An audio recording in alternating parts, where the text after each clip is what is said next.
Hello दोस्तों, आज हम इस वीडियो में तथागत गौतम बुद्ध के पूर्वज कौन थे, वो कहाँ रहते थे और उनके जन्म के बारे में देखेंगे। अगर यह वीडियो आपको अच्छा लगा तो प्लीज़ लाइक, शेयर और सब्सक्राइब करना ना भूलिए और बेल आइकन दबा दीजिए। तो चलो दोस्तों, आज देखते हैं गौतम बुद्ध के पूर्वज कौन थे। तो प्राचीन काल में उत्तर भारत में अंग, मगध, कोसल, चेदी, वत्सल, अवंती, गांधार, लिच्छवी, कोलीय, मौर्य और शाक्य ऐसे राज्य थे। शाक्यों की राजधानी थी कपिलवस्तु।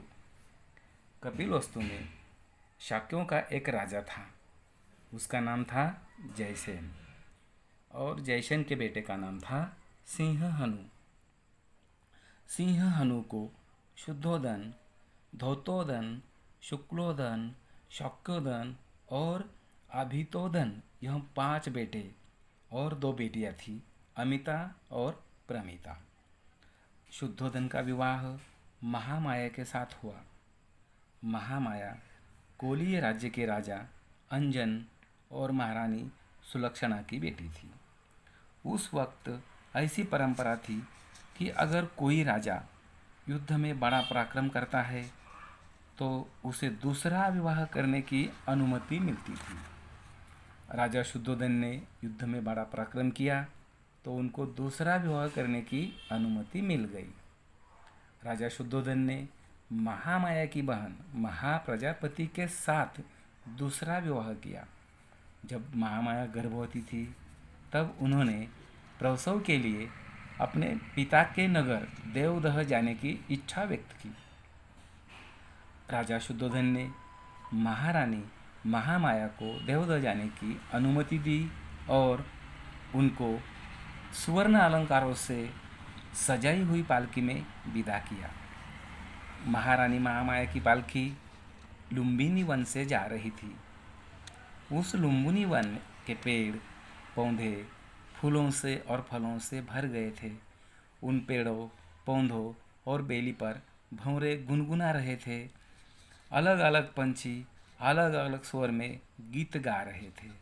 लुम्बिनी वन का यह नयन रम्य दृश्य देखकर महामाया को ऐसा लगा कि थोड़ी देर वहाँ रुकते हैं, और उन्होंने वहाँ रुकने की इच्छा जताई।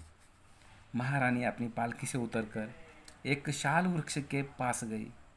उस वृक्ष की टहनियाँ हवा के झरोकों से ऊपर नीचे हो रही थी। महारानी महामाया ने उस वृक्ष की एक टहनी अपने हाथ में पकड़ ली।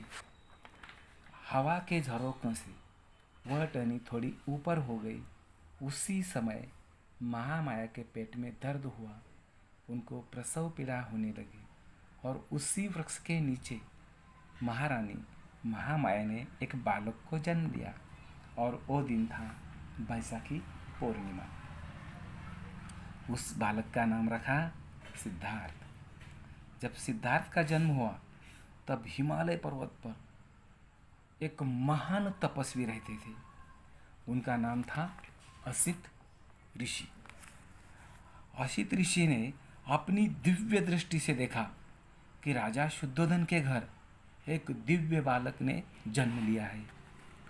उस बालक को देखने के लिए महान तपस्वी असित मुनि अपना भतीजा नरदत्त को साथ लेकर राजधानी कपिलवस्तु में आ गए। राजा शुद्धोधन ने असित मुनि का बड़े सम्मान के साथ स्वागत किया। राजा शुद्धोधन ने इस तपस्वी को पहले कभी भी नहीं देखा था, इसीलिए राजा ने उनसे पूछा, हे तपस्वी जी, इसके पहले आपके दर्शन कभी नहीं हुए, क्या आप आपके आने का उद्देश्य बताएंगे? तो तपस्वी ने कहा, हे राजा, आपको पुत्र प्राप्ति हुई है और हम आए हैं आपके पुत्र को देखने के लिए। तपस्वी के यह शब्द सुनकर राजा ने कहा, मुनिवर, बालक तो अभी सो रहा है, कृपया आप थोड़ा इंतज़ार करेंगे? तब असित मुनि ने कहा, हे राजा, ऐसे महान महात्मे ज़्यादा देर सोते नहीं, वो हमेशा जागृत रहते हैं। उसी समय बालक ने अपने जागृत होने की हलचल कर दी। राजा ने अपने दोनों हाथों से उठाकर बालक को ऋषि के सामने लाया। असित ऋषि ने जब बालक को देखा तो महापुरुषों के 32 लक्षण और 80 शुभ चिन्ह बालक में दिखाई दिए। असित मुनि ने अपने दोनों हाथ जोड़कर बालक को प्रणाम किया। मुनि ने बालक को अपने दोनों हाथों से उठाया और ध्यान मग्न हो गए। असित मुनि के आंखों से आंसू बहने लगे। यह देखकर राजा ने चिंतित स्वर में पूछा, हे मुनिवर, आपकी आंखों में आंसू क्यों हैं?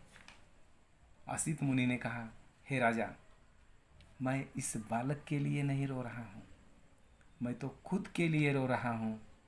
यह बालक एक दिन बुद्ध बनेगा। इस धरती पर अब तक किसी ने नहीं किया वो धर्म चक्र परिवर्तन यह बालक करेगा। यह बालक सम्यक संबुद्ध बनेगा। लेकिन मैं इस बुद्ध को देखने के लिए जीवित नहीं रहूँगा, इसलिए मैं रो रहा हूँ। यह शब्द सुनकर राजा प्रसन्न हुआ।